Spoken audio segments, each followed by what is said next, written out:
శ్రీమాత్రే నమః.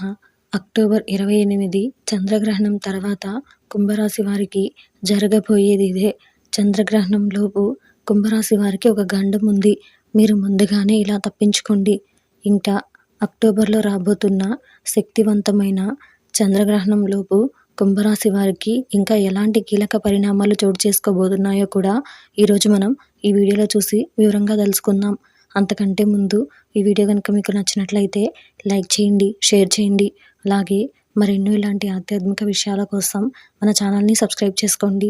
ఇంకా విషయంలోకి వెళ్తే శతభిష 1, 2, 3, 4 పాదాలు, పూర్వభద్ర 1, 2, 3 పాదాలలో జన్మించిన వారు కుంభరాశికి చెందుతారు.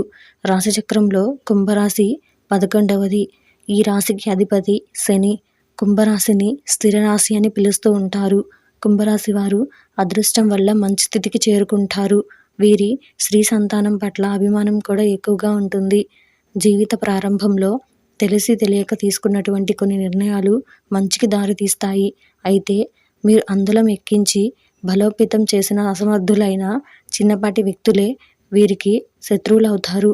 కుంభరాశి వారికి రుణాల విషయంలో అసత్య ప్రచారాలు ఎదురవుతూ ఉంటాయి. కోర్టు వ్యవహారాలలో అపజయం ఎదురవుతుంది. ఆత్మీయ వర్గం ద్రోహం చేసే విషయంలో తప్ప ఏ విషయానికి లోటుండదు. ఆధ్యాత్మికంగా, వృత్తి, ఉద్యోగాల పరంగా అనేక రంగాలలో అనుభవం సంపాదిస్తారు. ఎదుటివారిని మనస్తత్వాన్ని తేలిగ్గా గ్రహిస్తారు. వీరికన్నా కూడా ముఖ్యంగా వెనక వచ్చిన వారు వీరిని అధిగమించి ముందుకు సాగిన దీర్ఘకాలంలో వారిని మీరు అధిగమించే సామర్థ్యాన్ని కలిగి ఉంటారు. కుంభరాశి వారు కలిగి ఆ సామర్థ్యాన్ని ఎక్కువగా చూపిస్తారు. కనుక మీరు ఎప్పుడూ ఏదో ఒకటి ఆలోచిస్తూనే ఉంటారు.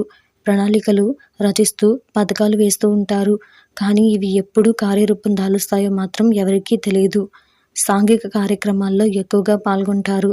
కొత్త కొత్త పథకాలు తయారు చేయడం కోసం అనేక మందిని కలుసుకుంటూ ఉంటారు. కొత్త విషయాలు తెలుసుకోవడానికి ఇంట్రెస్ట్ చూపిస్తారు. నూతన ప్రదేశాలు సందర్శిస్తారు. ఇంకా ఎక్కువగా కష్టపడి పనిచేయడం వలన కూడా వీళ్ళకి చాలా ఇష్టం. కుంభరాశి వారు బయటకు వెళ్ళేటప్పుడు లేదా ఏదైనా ముఖ్యమైన కార్యక్రమానికి వెళ్ళేటప్పుడు మీకు యాక్సిడెంట్ అయ్యే అవకాశాలు, సూచనలు ఎక్కువగా కనిపిస్తున్నాయి. కనుక డ్రైవింగ్ విషయంలో మాత్రం మీరు అస్సలు ఏమాత్రం కూడా నిర్లక్ష్యంగా కూడా డ్రైవింగ్ చేయకుండా ఉండడమే మంచిది అనిపిస్తోంది. మీతో పాటు ఖచ్చితంగా మీ ఇంటి సభ్యుల్లో ఎవరో ఒకరిని తీసుకుని వెళ్ళండి. ఇక లేదంటే మీరు చాలా జాగ్రత్తగా ఉండాల్సిన సమయం.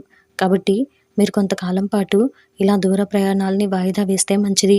ఆ తర్వాత బాధపడిన ప్రయోజనం ఉండదు. కనుక ముందుగానే జాగ్రత్తలు తీసుకుంటే మీకు ఇంకా మీ కుటుంబ సభ్యులకు కూడా మేలు జరుగుతుంది. మీకు అంటే కుంభరాశి వారికి అదృష్ట సంఖ్యలు 2, 3, 7 మరియు 9. ఈ రాశి వారికి జాతకంపై శనిగ్రహ ప్రభావం అధికంగా ఉంటుంది. ఆ శని భగవానుడి అనుగ్రహం మీకు ఎక్కువగా ఉంటుంది. ఈ చంద్రగ్రహణం రోజున తప్పకుండా కాలభైరవాష్టకం చదువుకోండి. కుంకుమ పువ్వు మీకు అదృష్టం తెచ్చే మరో అంశం కనుక కుంకుమ తిలకాన్ని ప్రతిరోజు కూడా ధరించడం అదృష్టం, అనుకూలతను మీ వైపుకు ఆకర్షించేలా చేస్తుంది. దీంతో మీకు సకల శుభాలు కూడా దక్కుతాయి.